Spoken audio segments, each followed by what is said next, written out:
Hi, it's therapist Britt here, and I wanted to give you a quick demonstration. Well, not that quick, but I want to give you a demonstration of what EMDR therapy is or what it's like, a little bit more in depth. So, let's say this is a therapy session. You and I have been meeting for a couple of weeks. We've done history gathering, we've done some resource building exercises, we've made sure that you don't dissociate. We've made sure that you have some positive strengths that you can rely on, that you know how to emotionally regulate if the trauma becomes too intense. We've kind of done all that. Now we're ready to do EMDR.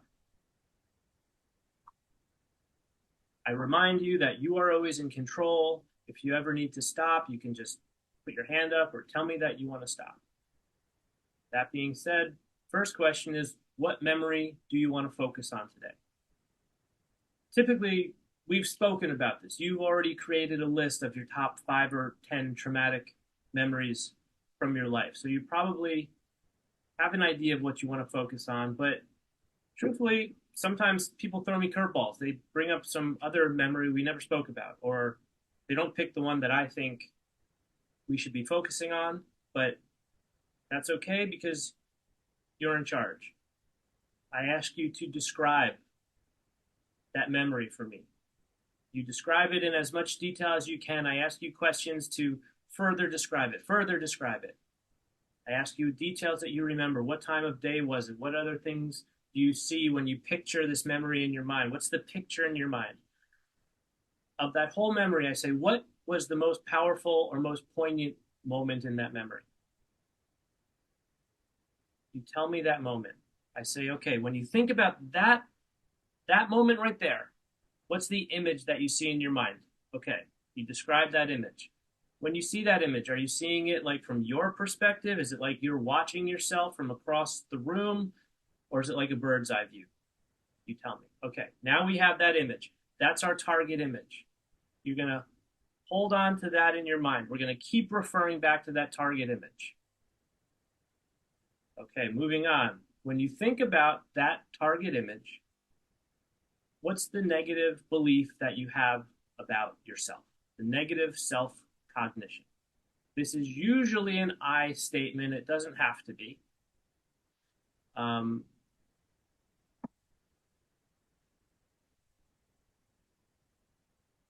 Sometimes I give people this list to refer to. It's broken down into common negative beliefs. I don't deserve love. I'm a bad person. Uh, I'm ugly. I did something wrong. I should have known better. I cannot be trusted.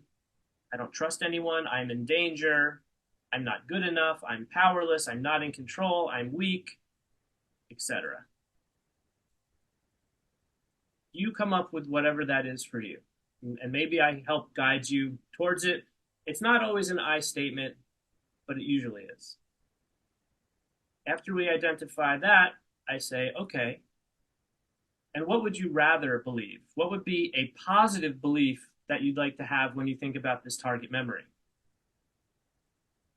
This is often just like the opposite of the negative belief. But again, it's not necessarily always the opposite. You might come up with something else. But what's a positive belief? Okay, I am deserving of love. I'm smart. I am capable. Uh, I am fine the way I am. I am worthy of love. I deserve good things. I am in control now. I have choices. I am strong, etc. Okay. After you come up with that positive belief, I ask you, how true or false does that positive belief feel? I repeat it back to you on a scale of 1 to 7, where 1 would be totally false and 7 would be totally true. So let's say, I deserve to be happy. How true or false does that feel to you right now when you think about this target memory? The person might go, a 3. Okay, so it's right in the middle. So we want that to ultimately be like a 7. We want you to like totally, totally believe that positive belief. Sometimes people say it's a 7. I say, oh, it's already, you already believe it to be true completely? Well, then why are we here? What are we working on? So sometimes I have to guide people, say, okay, maybe right now the adult part of you intellectually knows it's true. I'm deserving of love. Yeah, I believe that's true. I need you to go deeper to the inner child, back to the traumatic memory, and kind of get more deeper in touch with what it really is. We don't want the intellectual part of you. We want more the subconscious, the inner child, the part of you that comes out when you least expect it. I say, when you think about this target memory, again, you're picturing this image in your mind. What are the emotions? Describe those emotions for me. The person describes them: scared, anxious, worried. Okay. Again, when you picture this target image in your mind, how upsetting or disturbing is it on the scale of 0 to 10, where 0 would be not disturbing at all, totally neutral. 10 would be the most disturbing thing you can think of. How disturbing is this image from a scale of 0 to 10? They give me a number. It's usually a 7 or an 8. Sometimes it's a 9 or a 10. Then I ask you to do a body scan. You take a deep breath, make sure you're grounded, you're seated in your body. And as you think about this target image, just scan your body. And where do you feel those emotions? When you think about this memory, what sensations do you notice in your body? And I ask them to just do a scan from your head all the way down to your feet, and tell me where's this trauma in your body? Where is it, and what does it feel like? We've done all of that. Now I say, great. I move to the side. I say, you're going to focus on, picture that target image. Think of that negative belief. I repeat it back. Think of those emotions that you felt. Focus on the sensations in your body. I kind of repeat it all back and say you're going to hold all that in your mind. And as you think about that, you're going to follow my fingers with your eyes. We want to make sure that if we're doing it on video, it's full screen. You keep your head steady and you're just moving your eyes back and forth. And I want you to think about this target image and just allow for whatever comes up in your mind. Don't judge anything, no interference, just allow for whatever thoughts come up in your mind, allow them to come up. I say, follow my fingers.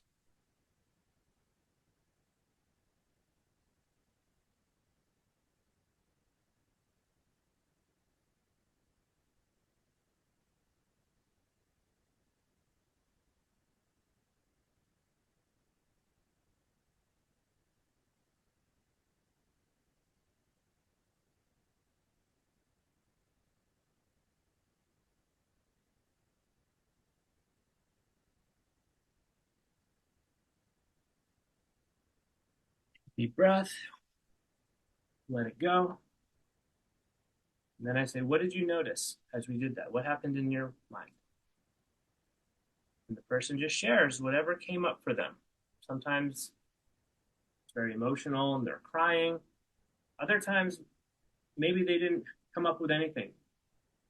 I say, that's okay. Sometimes it takes a couple of, and we go back. We do a few of those. Sometimes it takes a few passes before the memory banks of the brain and the neural networks of the brain start moving. So they tell me whatever they experienced. And I pretty much say, great, go with that. Focus on that. I come to the side. We do another set. I come back. What did you notice? They tell me again. At this point, this is really the EMDR. We are now doing this, and I'm just listening for certain cues at this point to guide you through this process. I'm listening to what you're saying. As a therapist, I don't say very much at all at this point. Maybe I ask some questions. Maybe I provide a little bit of guidance, but we're not having a conversation at this point. You're telling me what's happening in your mind. I'm having you follow my fingers and coming back and checking in on you. we do this for as long as it takes. Sometimes we can complete an EMDR session in 1 hour.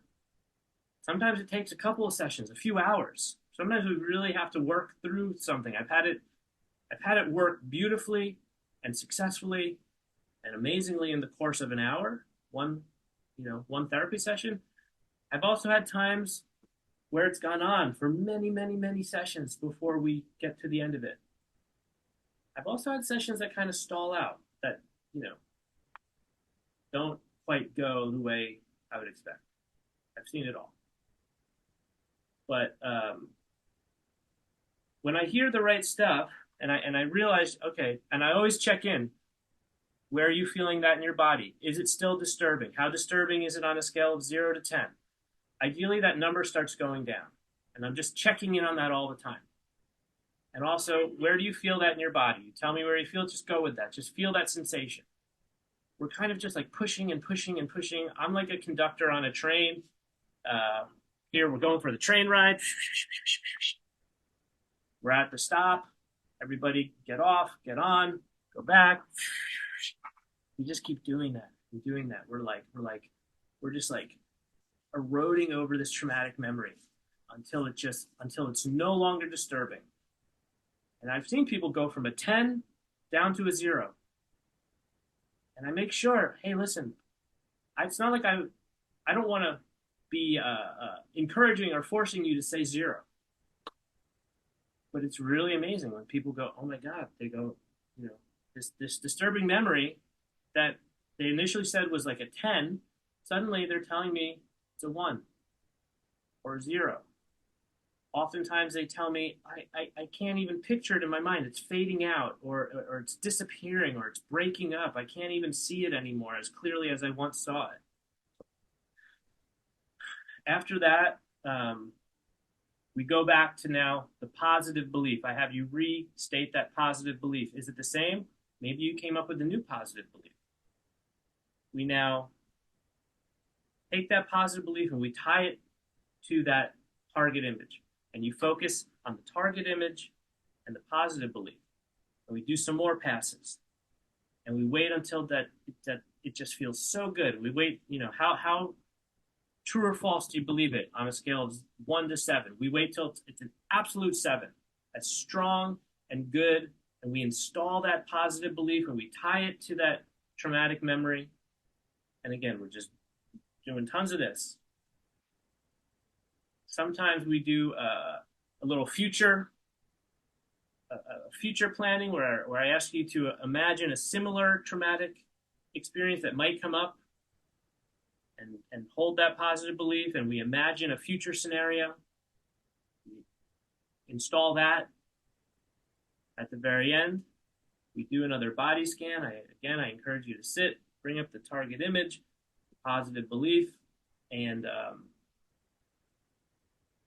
imagine a beam of light is shining down through the top of your head, filling your body, going down through your face, ears and neck, down through your shoulders, torso, arms, all the way filling you with warm light until we get to your feet. And again, just what sensations do you notice? Are there any disturbances? Are there any blocks anywhere? Is there anywhere in your body that still feels tense, where the trauma is stuck?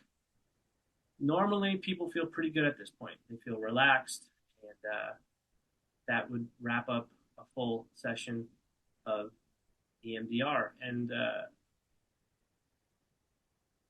it can be pretty incredible. I've seen people heal very, very traumatic memories.